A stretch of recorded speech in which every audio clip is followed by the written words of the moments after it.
Okay, welcome back, everyone. It is week 1, day 5 of Python. You guys made it all the way to day 5. Means we survived a week together.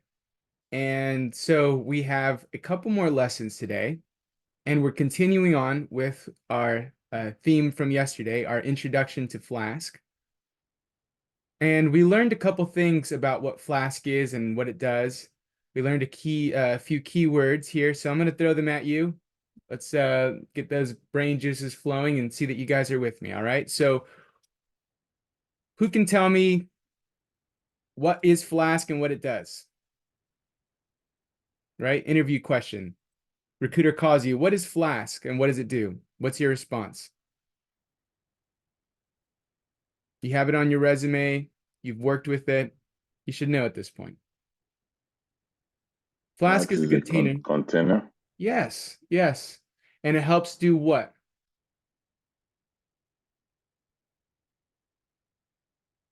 Contain what?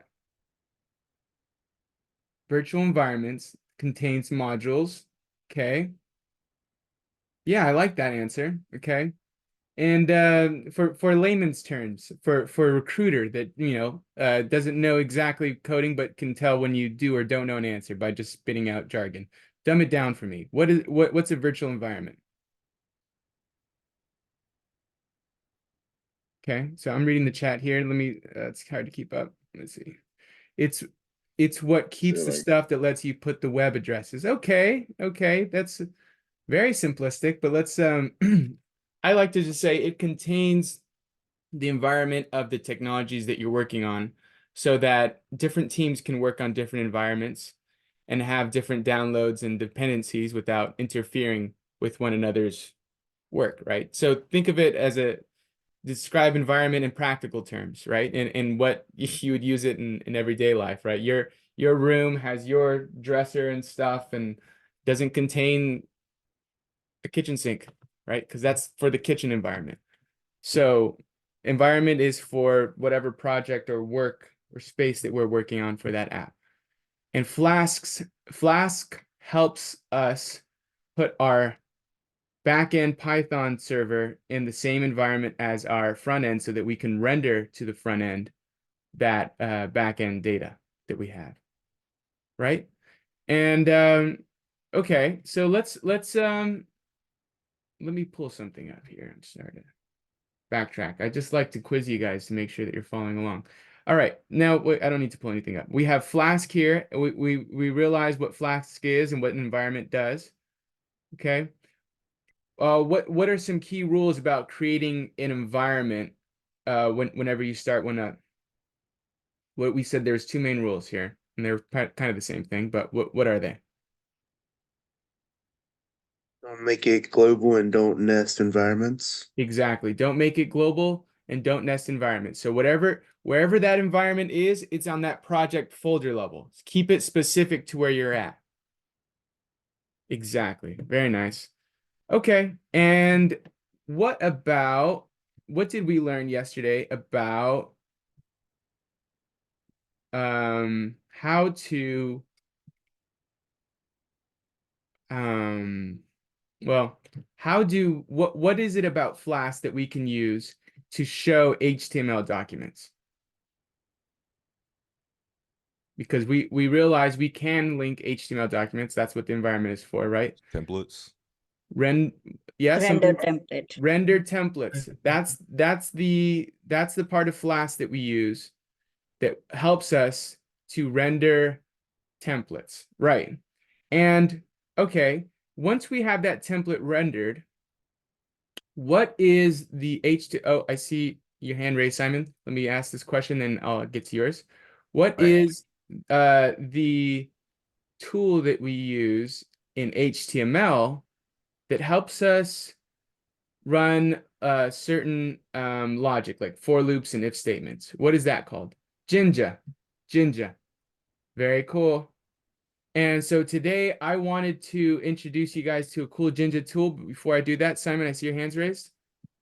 Yeah, so I'm wondering, so I feel like I opened Flask, or I don't even know like the right terminology to use, but I feel like I have virtual environments going and I don't know where they are. Is there like a way to figure out like to basically close all of them or Well, like so yeah, I don't do know you if that feel makes like you sense. opened them? Okay, so what you want to do is keep track of your terminals, right? And you'll know when your terminal is running a virtual environment by the way that the terminal looks whenever you started. So what are the commands to start the virtual environment? That's a good question as well. Well, so really quick. Yes. So I kind of thought like if I like exited out of the terminal that the virtual environment would end, but I don't think that's the case. Right. You need to close it. I'm pretty sure it doesn't just close on its own. So is there like so what do you do if you have like closed out of your terminals but there's virtual environments going? You should be able to well let's find out. We'll find out. We'll experiment with that in the lesson. But I'm pretty sure you can just go back into where you were, restart that virtual environment, then close it. It's like it's not going to do any damage. It's just like going back to the place and turning off the ignition. We wouldn't, I don't assume that it would show that it's on, but once you get there and turn it on, you should be able to turn it off. It's not gonna, that's a good question. I think I'm gonna do a little bit more research to give you a definitive answer, but the way that we'd find out is just by experimenting. We just figure out ourselves. So I'm gonna look into that. Maybe we can just figure that out during the lesson. Good question. Excellent question. Um, all right. I wanted to dive into today's lesson, but I wanted to show you guys something really cool about yesterday's lesson that we didn't get into. And Tyler, I know you said you were able to show us that Jinja extension, if that's all right. Tyler Maxwell. Yeah, totally. Thank you, Instructor Tyler. Yeah. Whenever you're ready, just show us that tool and then we'll dive into today's lesson here. All right. You want me to share my screen? Yes, please. All right.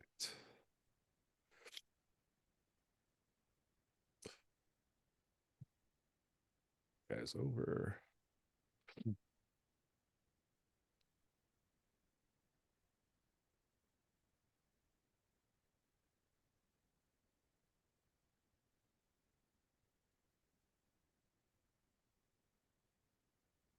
All right.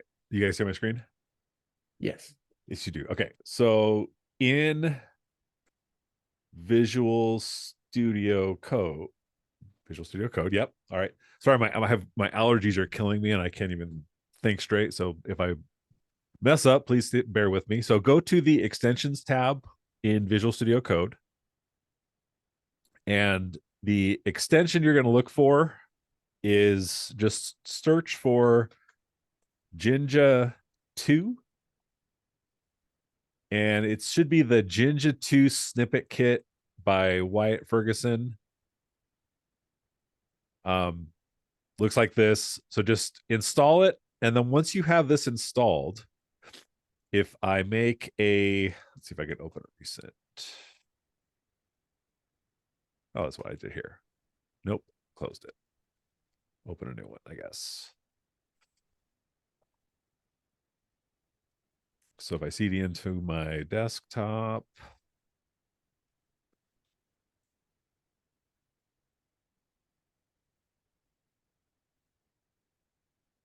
I already have a demo? No.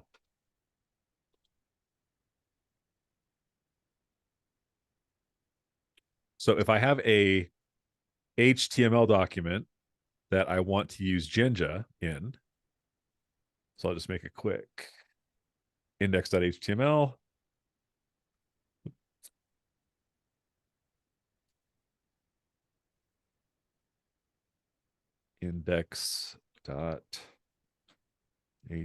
My gosh, I can't type HTML.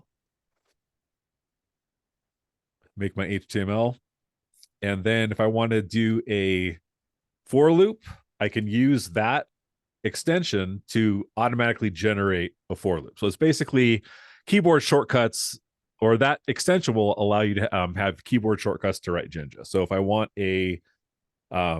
an if condition, I can just say JIF and tab, and it will automatically create the Jinja syntax I need to create an if statement. So if I say if true, and then whatever you put inside here will be the code, the HTML that you want to render if some condition is true. So if I just say H1 I'm on, that will render. Okay.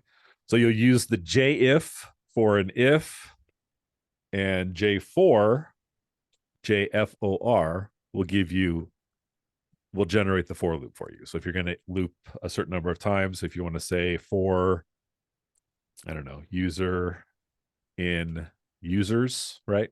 So you're going to be passing to your Jinja from your backend. Yes, that is a question. What's up, Jack? So do you still need to use the like colon if you use Jinja extension? Because I noticed that you haven't typed in colon Have I? in the if cell statement. So if I just, oh, no, you don't. Good question. So if I do Oh. JFOR in Jinja, you don't need the colon. Like you just say if, or I'm sorry, for I in range 100, right? It'll do whatever I have in here. Whatever I put inside here will render 100 times. So you don't need the colon is unnecessary in Jinja, right? I think you can include it, but it doesn't have to be there. Okay, does that make sense? Everybody with me? Any questions? That's awesome. Yeah. So guys, I definitely recommend getting this extension. It's on the recording now, so you can come back if you need to find it. There it is. You type in Jinja 2 and get it so that you don't make any less typos, right? So there can be just a simple error of missing like a bracket or a percentage sign. This is just going to make things way easier. Your flow of coding is going to be way faster. J4 and JIF. Okay. So thank you, Instructor Tyler. We appreciate that. All right. So I'm going to use that in today's lesson. I haven't used that yet, so I'll be doing it for the first time today. And let's jump in. All right. So let me share my screen again. And we are all caught up. Cool. So today's lesson is going to continue from our knowledge of yesterday. So it was nice that we had to review. And I'll start it with a little poem here. Okay. So let me just annoy you guys for a minute. Flask. Savior micro framework. Flask. It can route all of our requests. Seemingly, there is no reason for all these extraordinary for requests. Mwahaha. What is this Flask? Armin Roncher, a programmer from Austria, has created a tool to save us. Okay, this doesn't even rhyme. This must have been through my instructor, Sadie. She's probably the artistic one here. Let's move on. I'm skipping this song. Okay. So what we're learning today is how to post. Okay. This is where we're at in the platform. I'll link us in the chat unless we're not already there. What we're doing today is learning how to take a form from our HTML and to get that information to our Python server. Okay, that way we take that information from the front to the back, and in our imaginary restaurant program, that would be the equivalent of our waiter or waitress taking that order request to the kitchen, right? So now we have some communication. We were able to post from the back end, the server yesterday, to the front, right? We were able to get information from the kitchen to the front. Now we're getting requests from the front, an order to the back. So this is the way now we're connecting. We've connected one way, now we're connecting both ways. And the way that we're doing that is through, there's a couple steps here we're going to have to learn from both sides, the server side and the HTML side. Okay, but before we dive into what the steps are, let's do a little reminder for ourselves as to what it is a form is. And I know you guys know this because you had to have created some for HTML, right? For Web Fun. So in short, what's a form? Anybody? What's a form? You ask the users like basic information. Anything that takes in information is a form. Look at this Google page that I'm on. You guys see my screen, right? I don't see that green highlight. Yeah. Okay. This is a form. It's taking in one just one form entry, just a search, but it's a form. Anything that takes in your information is a form. When you log in or out, right? So let me see here. Log out. This here is a form. This here is a, takes in my username. Here's a password. Now there's two requests. Any part of any website that takes in your information is a form. Okay, let me go back. Okay. Okay. So can you guys give me any other examples of a form before we continue?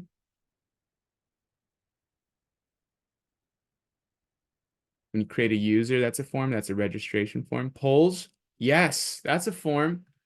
And I'm about to take a poll right now. I'm about to send a form to see how well you guys are understanding forms. A checkbox, right? Check here to whenever you go to a website and a pop-up shows up in the middle of the page that says, would you like to subscribe to our newsletter? Check, submit, enter email. Is that a form? Yeah, it's a form.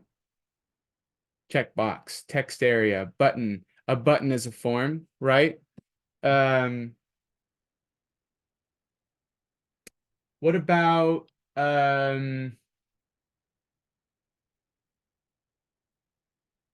when you get an email in your spam saying, if you send money to this person that you will then inherit the riches of their family? Is that a form? No, that's a scam. Okay. A form is a form. A form is a part of a website you enter. Okay, so let's continue on with creating a form. I'm going to create a new project, and I'm going to have you guys guide me because at this point, you guys should be becoming experts. All right, so I have already opened up a Visual Studio. I need to paste this code into a program, right? So let's take a look at our to-do list. We need to create a form submission. We need to post to the server from our front end. So take that front end request to the back. And we are going to do that. Where's my other Visual Studio code? There it is. Okay. Here is where I am.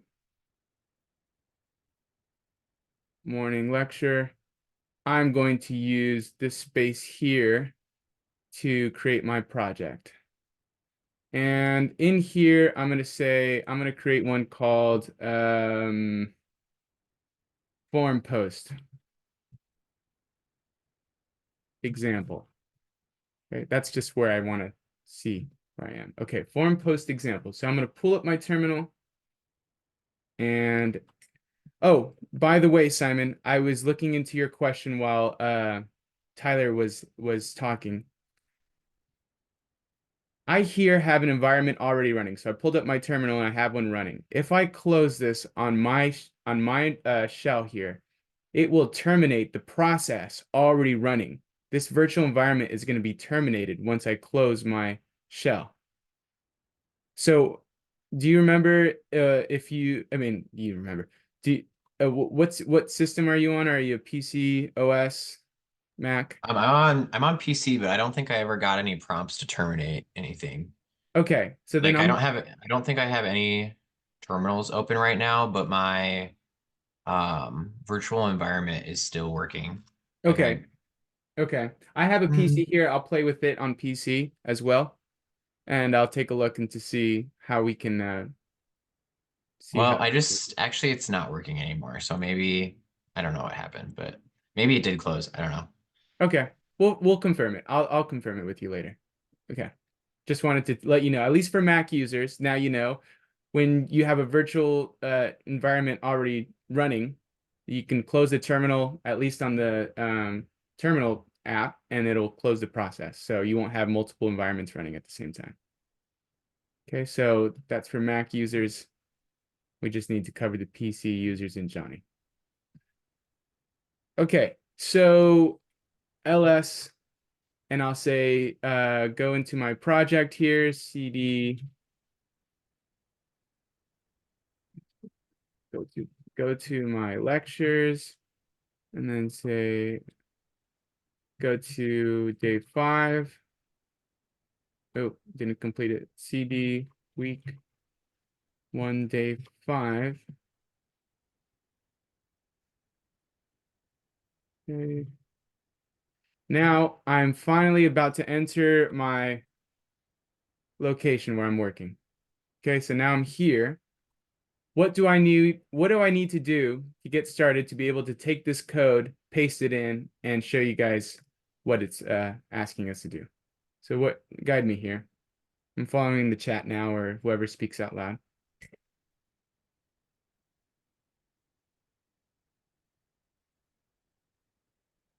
Install Flask. Okay. All right, there we go. Pip env install Flask.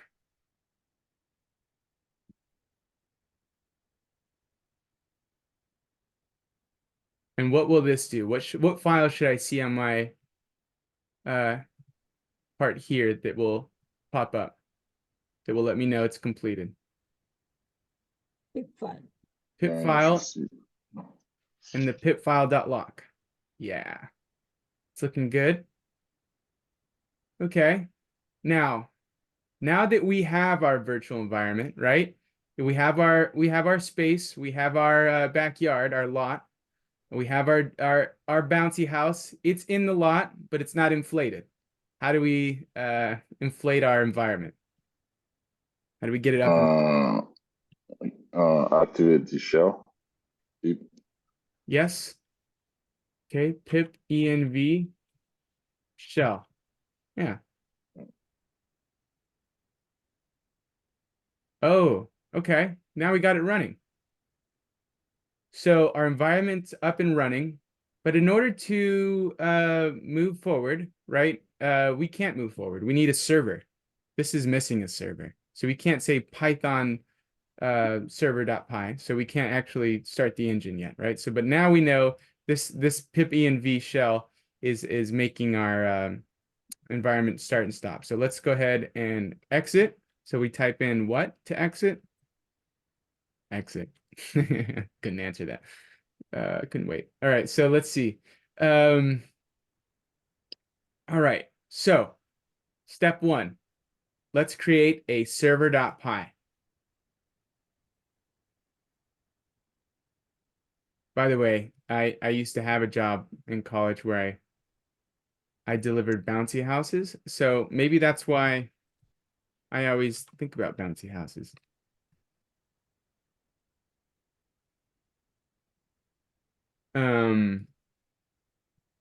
Okay.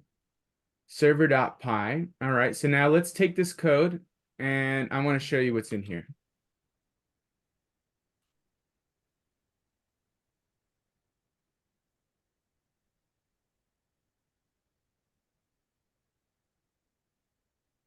Okay. And actually I want to run this on 8,000. So let's see here if I can change that here. Let me take that.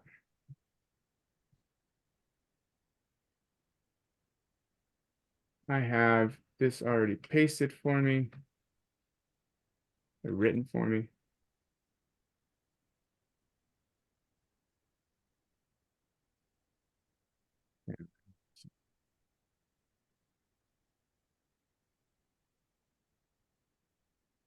think this isn't real. It's in a real error. Huh. Okay. Okay, sorry. Here's what I did wrong. I pasted this over the other. So we need both elements. So I'm gonna take this if true, and then here, bear with me as I struggle through this. Here we are. Okay, so this should be better. Does the directory we're working on need to have a certain name? It should be the name of your assignment to keep it consistent. So this one, we're not working on a particular assignment. I'm just showing you a form post example, so I'm keeping it relevant to what this project is about.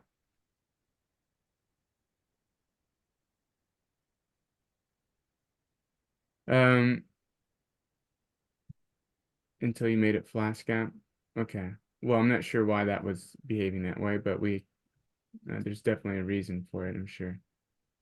Okay, so here we have our form, and what did we receive here? We have from Flask, import Flask. Okay, then we have a rendered template. We have the name of the app equals Flask, and then the name. Then we have our route decorator for the base route here. Then our function index, and this index is to return render template index.html. So it's looking for an index.html. In order to get this index.html, we need to have that file in our code here. So where should I put this index.html file in my project here? Where should I put it? In the templates folder. Templates. Okay. And where should I put my templates folder? Inside the form post example. Okay, so I'll go into my project folder right now. This is all we are doing to organize our code. And why are we putting it in a templates folder? What's a templates folder at all?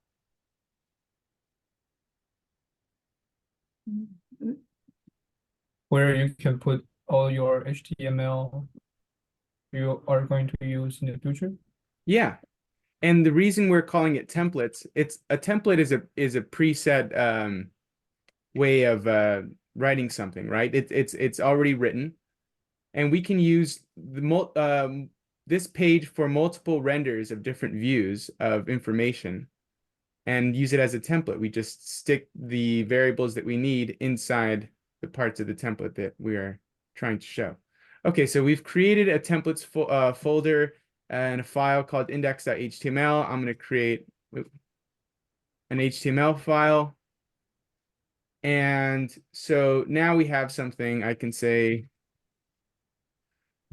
hello world. And so I want this to load now.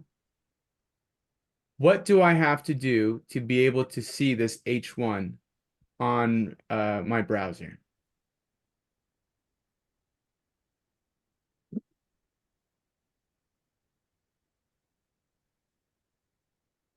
Create a templates folder. Okay, no, looking in the chat for some direction, and then when we get caught up, when we finish pasting this in, I know you guys are with me, then we'll show us the lesson. It's not that.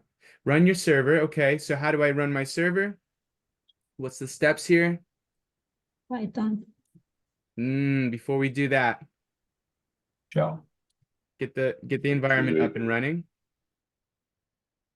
Now that the environment is up and running, let's test to see that our server is going to run. There we are, localhost 8000.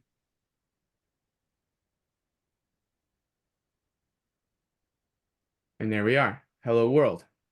So I'm glad you guys are nice and polished with how to create a Python Flask server environment and connect it now to the front end. Now our goal is not to get information to here, but to get information from the front to the back, to the server, right? That's our objective. We want to get our request to the back. So let's take a look further at what else we need to do here. Well, we need to include an actual form in our HTML. And I'm going to have to explain here what we're seeing. And at this point, we're going to go through the steps. Okay, so I'm going to just copy it first, and then we're going to look at the steps side by side as to what we need to include. Enter in a couple times here. Oh, yeah, let's replace that H1. Okay, so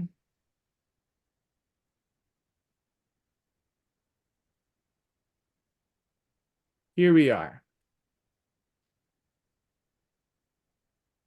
And we're going to compare what we're seeing on the left-hand side to these 4 steps. Okay, we're going to number them 1, 2, 3. Got to make sure we have these 4 things. Okay, the action attribute. Okay, this is the route that will. These are the parts of the form that we need in order to get that information across. Oh, sorry. And before we do that, let's just see our form. Let's just see that it's there. Okay, there's our form. Now we see it. So we want to get this information to the back. And we're going to carry it through this form. This needs to be wrapped up in a nice, neat package and be able to go to the back. Like we're sending a letter. And so just like a letter, there's going to be some key identifiers in a letter that's going to tell us exactly where it needs to go, right? We have like the stamp and then the address and blah, blah, blah. So we have some of those things here that we need to incorporate. The first one for our form is the action attribute. What is this? It's this here. This will tell us which route in our server that we're going to. Okay, this is directing us to where in our server this form data is going to be directed. So if we look at our server.py,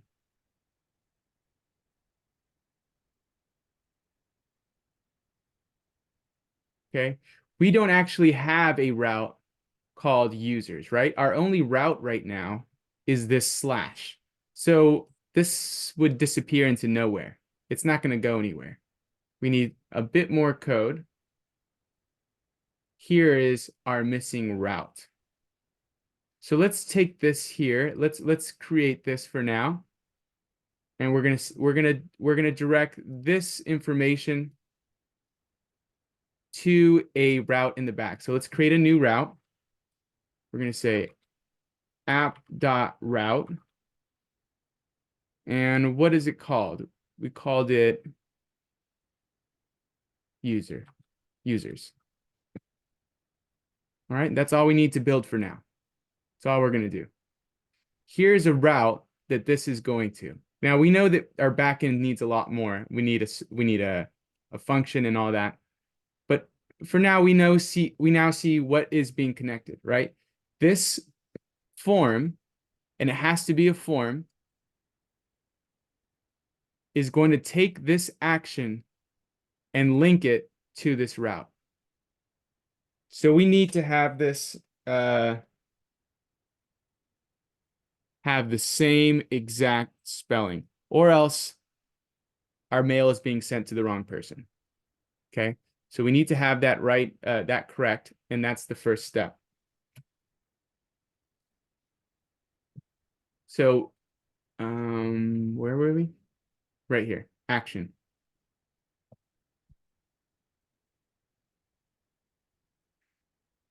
This is the route that will process the form. Okay, and it tells us the exact location of which route that's going to in our server. Okay, now step 2, the method attribute. What's this? Now we know what a method is in object-oriented programming, right? It's a function, but that's not exactly what we're referring to here when we're talking about HTML.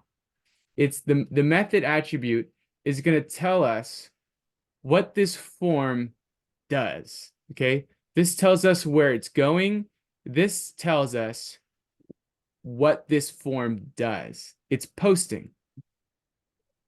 It's posting somewhere. There are 2 options. There's get and post. We're not going to look at get right now. We're just going to worry about what post is. Post is going to send, right? Like a post office, a sending office where you send mail. So this is going to send our form to the back.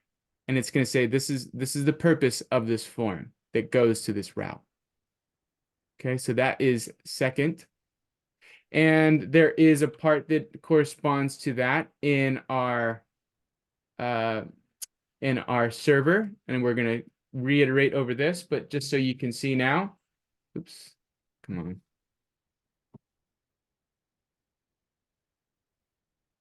I'm going to just take it from here, copy it, and paste it in bit by bit. So now we have our app.route, and in our decorator, we are going to add this here. Oh, and I forgot to copy the bracket. Make sure you don't make any typos like that. So now we have an app route decorator, and I want you guys to notice something. And again, I said we'll reiterate the steps to make the backend. But this here is method, and this here is methods. Method. Okay, no S. And here is S. So it's the same word, except for now here it's pluralized. And this is often a pitfall where we can make a mistake. We can put the S here, and we're like, why doesn't this work? Or we can forget the S here. This has to be correct. So don't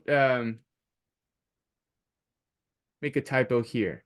This method, it's the way that this form is working. It's not talking about like a class method and the way that we're building objects, as much as it's talking about what it's doing with this form when it's sending it to the back. It's not a get request. It's not asking for something. It's sending some information. And then in the back here we have the methods, and the way that this is defined is within brackets and in all caps within quotes as well. Okay, and as you can see, they're similar, but they're not the same. And there's some key differences to note. All right, we'll go over this in a second, but what we now see is 2 out of 4 steps on our form to send data to the back. 1, the location. 2, the purpose of the form, which is a post, the method attribute. And then let's look at 3, the input elements. Input elements are just what we see here in the form itself. Input, input, input. Okay, these are the parts of the form that receive data. And we remember this from WebFun, don't we? We see type text. We have then we have the name here so that we can attach the label nice and neatly. But the type here for the input is going to be, well, for the input, we need inputs in order for a form to pass, right? If a waiter takes an empty request to the server or to the, to the cook, the cook's going to say, "What'd you bring me? You brought me nothing." It does not, so we need information as to the order, right? Not just the location and purpose. We need information to carry over. Question about PHP. In this process, where we would use PHP if we want to use more secure version of HTML form. I'm not sure if there's any PHP developers here. I'm not the best to answer that question. I'm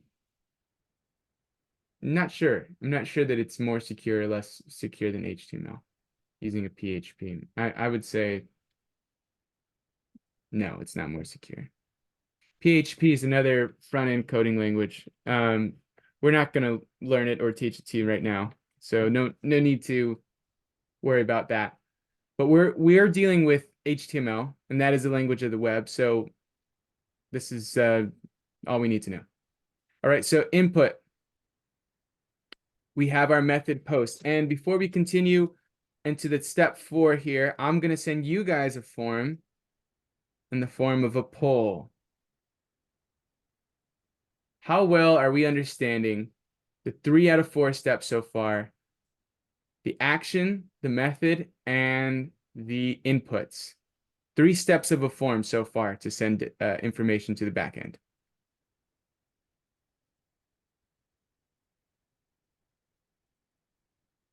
Okay, it's like sending mail.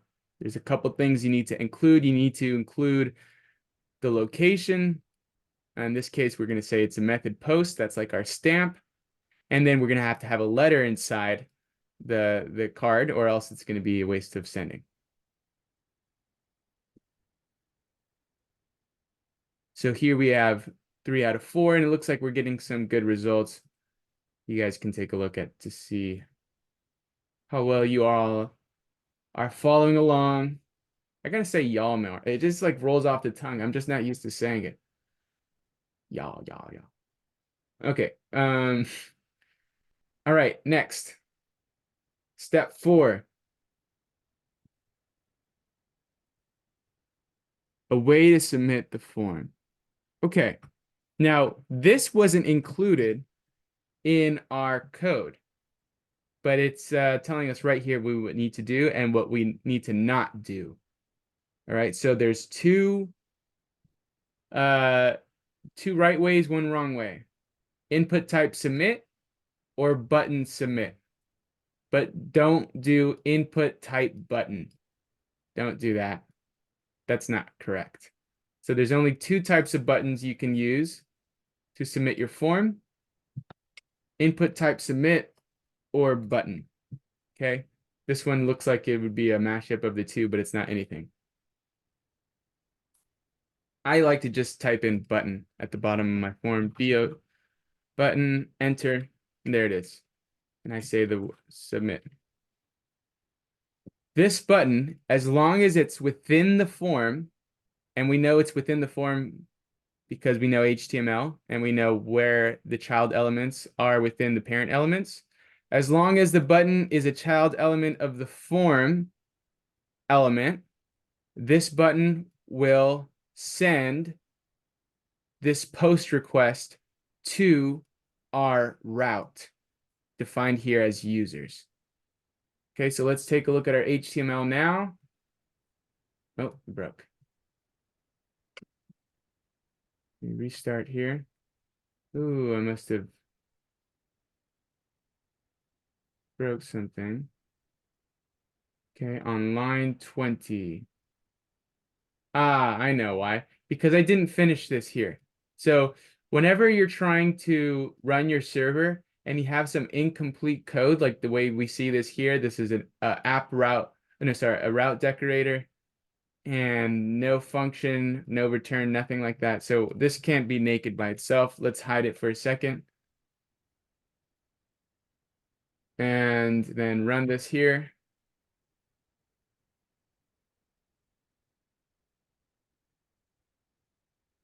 Take this route. Let's see our button just to confirm it's all there. Here's our submit button. So it's looking nice and complete at this point. We have something to send. Now we just need a proper backend to be receiving that information.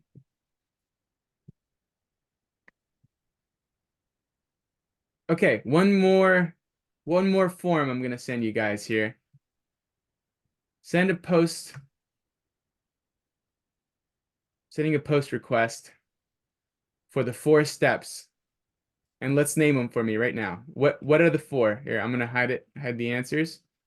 Say it for me out loud without looking at your screen. What's number 1? Action. Action. 2, Method. Post. method. And Method. what's special about method? Post. Yes, the method, remember, we have to spell it differently than the way we spell it in the back end, right? Method, not methods. Oh, Yeah, sorry, that I didn't specify. I'm trying to give you a hint. That there about the methods. Then number 3, what's the third thing?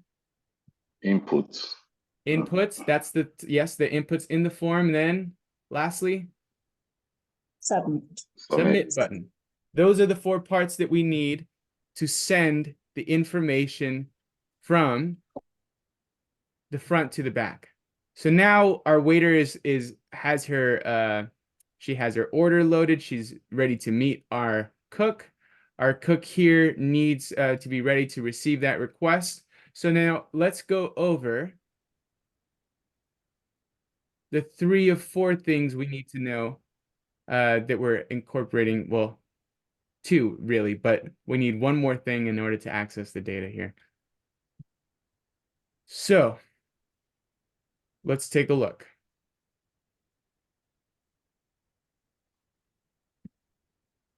We have a couple more imports here. We have Flask render template. Okay. We have request and redirect. We don't need redirect yet. I'm going to show us what redirect is in just a bit and how it can help us and what it's good for, but not yet. Let's just take this here, request. And I'll say comma request. Okay. And right now it's saying, hey, you've incorporated it, but you haven't used it yet. And I'm like, okay, yes, I know, because I haven't used it yet. So I'm going to use it in a second. All right. So it's there. And let's uncomment this and take a look at what our code is telling us to input here. Okay. So let's take the rest of what we need to put in our route and take a look. Something about my text editor is telling me I'm having syntax, but I don't know if I should believe it. Ah, here. Okay, this is good. Okay, so I needed to indent here. Ah, and redirect. Well, let's incorporate that as well. Someone have a question? Okay, please mute your mics if you're not talking, please. All right. Last thing I will incorporate, but I'll mention at the end, is the redirect. Okay, I realized I could talk about it. All right, so redirect here is last. What we want to look at is 2 things here. Our route, that it's the same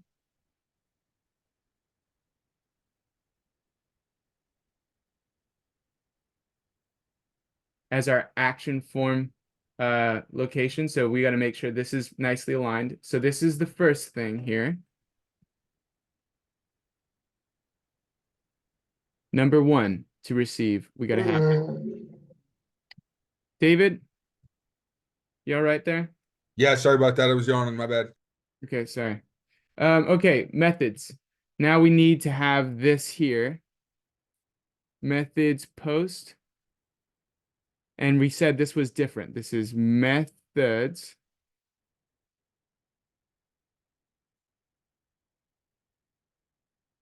With an S. And the syntax is equals, brackets, quotes, post. Okay, we're just going to have to know how this is. We can copy paste it many times. We don't have to actually memorize it, but we got to know when it's right when we see it.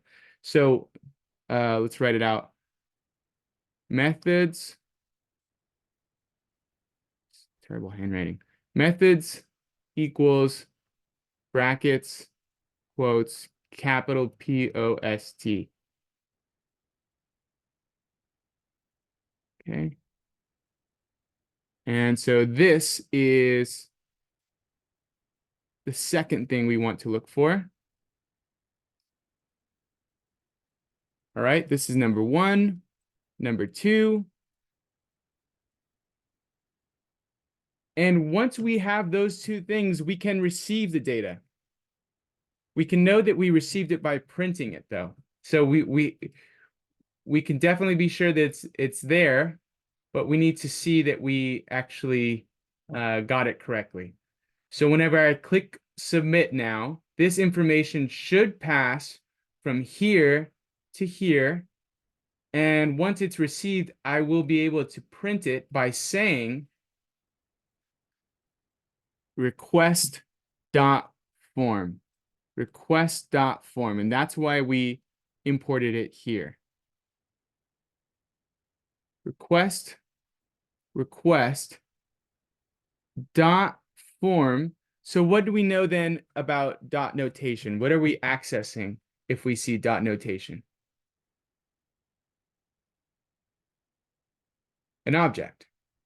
So what this form did, what this action users method post did was send this information to this server as an object in the request. So Flask, the request here, took this form information and stuck it in an object. So when we say dot form, we are printing that information from the form, from the object that it was created. Okay. And lastly, this is not necessary to receive that information, but we'll talk about it briefly, and then we'll mention it again. What this does, this redirect, it points us back to our route that has this here. So if we see redirect, and again, this is from Flask. If we see redirect, that's saying go back to here. Once you've finished all this, return what you have, but then take us here. So then this is going to go, all right, we're going all the way here. And what do we do when we're here? We look at this function and then we return render template. So what this redirect will do is take us to a route that will return this index.html. So we won't actually see a change in the front end when we click submit, but the way that the information, the flow of information is from the input here. So here's step one, user puts the input. Then it's nice and wrapped up after you click submit. It goes to the users, right? So this is step two. And then it receives it here. Step three, redirect here. Okay, it takes us here, still step three. And then four, render template. Then it goes back to this return render template, shows us the index.html. Do we see the way that the information is being passed in the code level? Brooks, I see your hands raised. Yeah, I think I missed what was line 20, that BR tag in the HTML file? Oh, that's just to put some space. It's a sloppy way to just enter some extra space between the inputs and the button, because I wanted the button to be below the form. So, Okay. Thank you. okay, let's take a poll. I want to see that you guys are with me.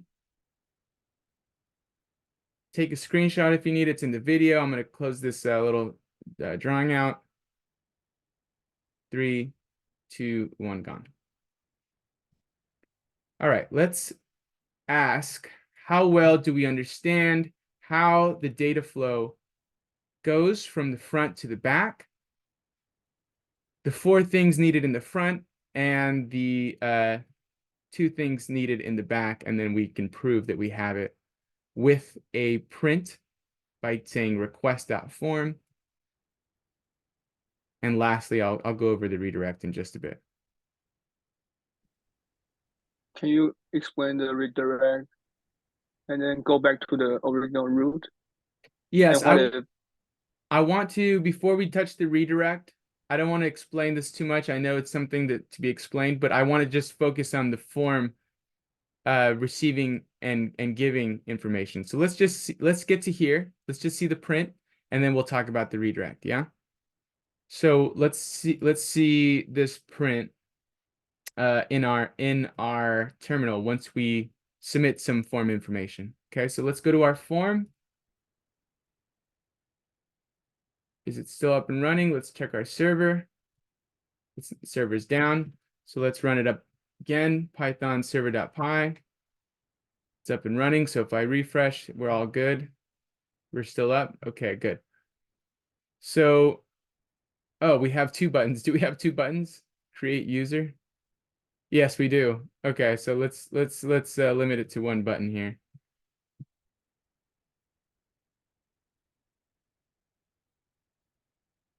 Okay, that I like that better. So, all right, meatball soup, that's my name. I'm going to then say this is my email.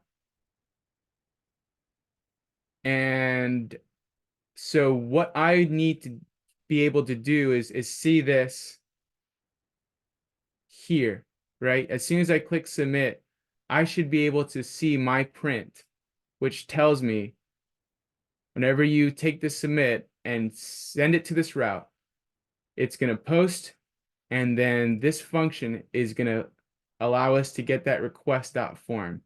So if I click submit and I see that on my route, I did everything correct. If not, then we'll fix it. So let's see here, put it side by side. Drum roll, submit. Wait, side by side. Did we get it? Oh, we got something. Nice, nice, nice, nice, nice. Okay, here we are. Let's look at this highlight. What is this? Immutable multi-dict. And then it says name, meatball soup, email at email.com. So that's the data I entered, right? That's the data that I sent in my front end. And it's given here the values of the names for the form, right? How did it get those values for the names? It's because we said in our inputs, name, and we gave it a name. This is what then? This is in our object, what's this? And the part of the object? The key. Yes, this is the key. So the value is whatever you put into the input. So this is making an object with a key value pair. And when we're seeing this in the terminal, now we're seeing this in an object-like form, right? Name, meatball soup, email.com.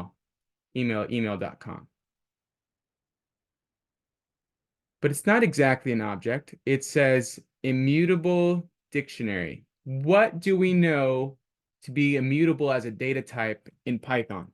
Yes, Jacob got it before I asked it. A tuple. A tuple is a data type that is immutable, right? That means it cannot be changed. And that's good because we want our information to be secure. All right, so what we have so far learned is, well, the steps to make a form work. We need the action. We have the method post. We have the input and names for everything, which give us a tuple that sends back to the backend. Then we're able to say print that information. And lastly, I said we'd go over the redirect. Again, what this redirect does is at the end of our form creation, once we have what we need from this information, we can either send it to the back or post it back into the front somewhere, right? Once we have it in the back, we can send it wherever we want. All right. Next week, we're going to learn how to connect a database. So we're going to send this information from here to the database. Before we do that, though, we're going to learn what the redirect does. The redirect basically just says, after you finish with getting this information from the form, go somewhere else. Do something else. Okay, don't just stay here. Show us the page, the next page we need to go to. Show us, yeah, exactly that. Show us the next page. So the way we need to get to that index.html again, or maybe it's another page, right? Maybe we go back to this original page, keep submitting forms. No matter how our, app works, we can redirect wherever we want. We can create another route and redirect there to another form if we want. But right now we're just going back to the same page where our form originally was. So we return, just like we did here, render template index.html. That's always going to be the same whenever we get to this route. But this redirect just reroutes us here. So whenever we see a redirect, it's a rerouting to another route that renders a template. Usually. And we need to, in addition to now render template, import with Flask those three things there: render template, request, and redirect.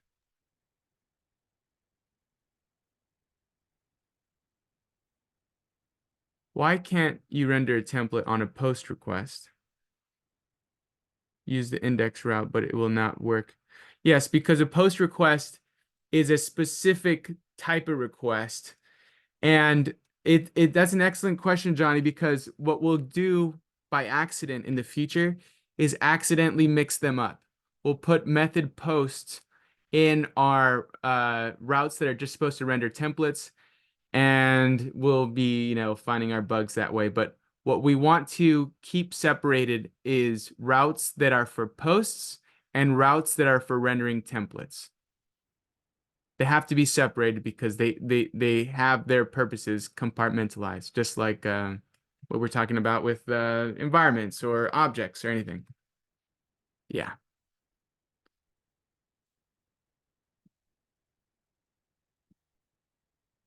Okay. So let's take a look at the time. Oh, we've gone on pretty long now. I think now is a good time. We've learned plenty of information. One last poll to see. Brooks, I see your hands raised again. Yeah, real quick to clarify on that last point. So would it be like, since we already have request.form and our form is obviously within an HTML template already, would it be kind of like redundant to say render template as well? Because it's already rendering a form that's on an HTML template. Like, does that make sense? Like, would it be kind of like rendering something you already rendered? Not exactly. It's what we want is to specify that our certain routes are going to be for rendering templates, and certain routes are going to be for receiving information. The ones that receive information are just going to point back to the ones that point back to those pages. Oh, so if it doesn't have a render template like under it, if it's just this one that's supposed to be getting that post method, Right. we always redirect it to one that is rendering a template. Yes, exactly. So I'll have to have a redirect. Okay, got it. Yes, exactly. Excellent questions. And so by asking these questions, you guys are avoiding some of the pitfalls that I would have run into myself and have as a student. So we have certain routes for rendering templates and certain routes for handling information. The ones that handle information point to the ones that render the templates when they're finished with their purpose, right? Because an app can go either way. Maybe we go back to this page. Maybe we go to another page. The way that our route goes, it's kind of like we're creating routes like in a board game or something, right? So there's different possibilities for where, your character may go, but there's a definite way that it will go. And this is the one that we've chosen. We've chosen our base route to render our index.html. That's pretty standard. And we'll in the future we'll build more routes for more templates.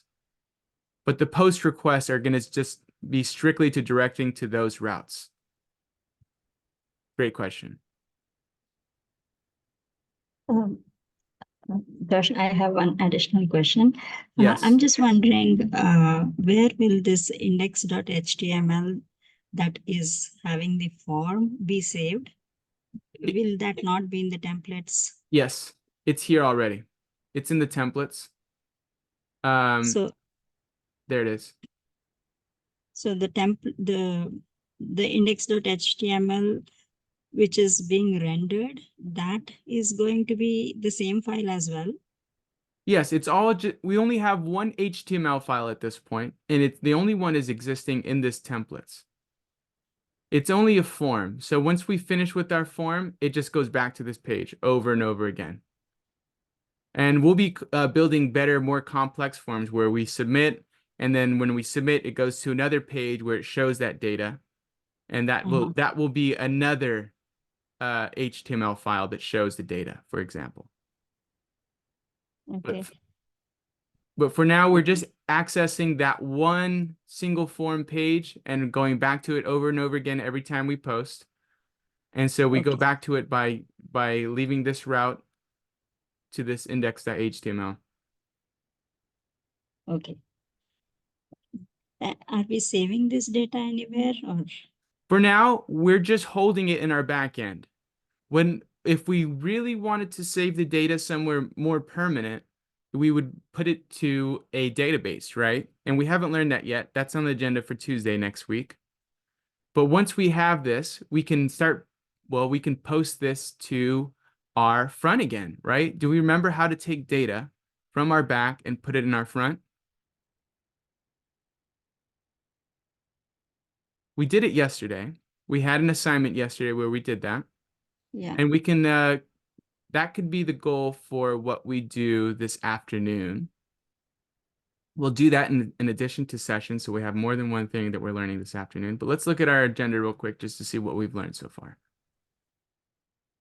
We've learned about the type of form that we would need in an HTML to submit, the action attribute, the request from Flask, right? Where'd it go? And then we also learned about using it in our function using request.form.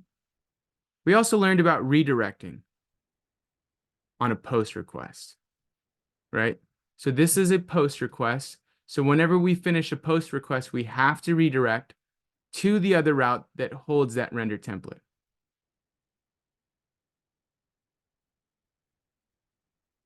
And this afternoon, what we'll do is we'll continue our lesson with session, and then we'll be bringing that data from the back to the front somehow. Okay, so we'll be able to see whatever we posted here, ASDF, and whatever email. Okay, we'll be able to see that as long as we can see that in our back end, like we see it here. We'll be able to take that information and post it to either a database, or in our case, we're just going to use it here and then put it back onto the front page. Okay, everyone. So let's take a look at our schedule and see what we have for our end of day assignment, Dojo survey.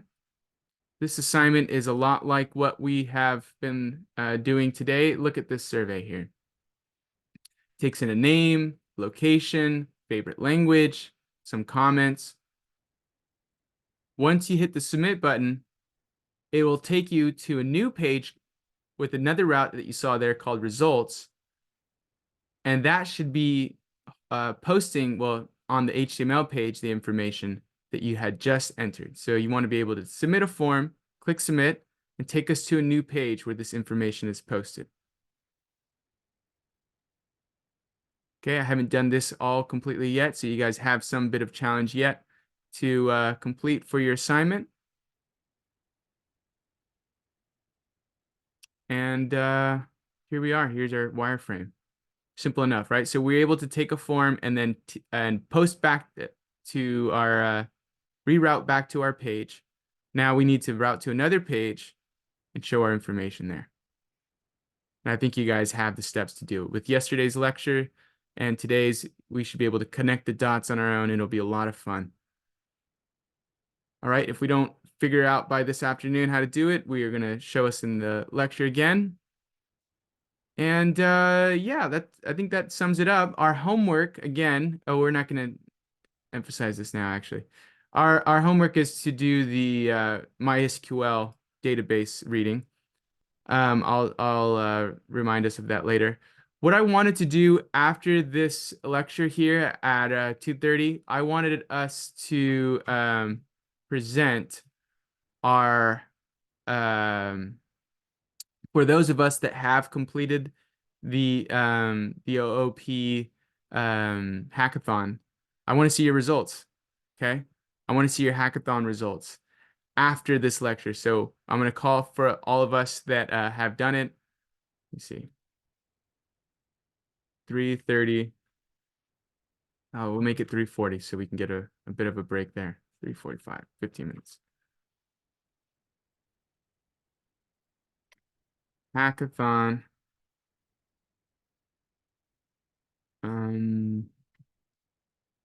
Hackathon presentation. Okay, so please don't work on this unless you have finished all the end of day assignments and are all caught up in the reading. But for those of you that have finished it, I would like you guys to present to each other and to me. So I'd be excited to see that. All right, everyone. So we know what the task is for today. End of day goal is to be able to make that dojo survey assignment work. I'll have this lecture up and on our YouTube channel pretty quick. I'll be on that now. Let me just double check. I hit the record. Yes, I hit the record. Okay, so let's go ahead and continue on with our day. I'll be in my office if anyone needs me. And let's have fun today, guys. Stop the recording.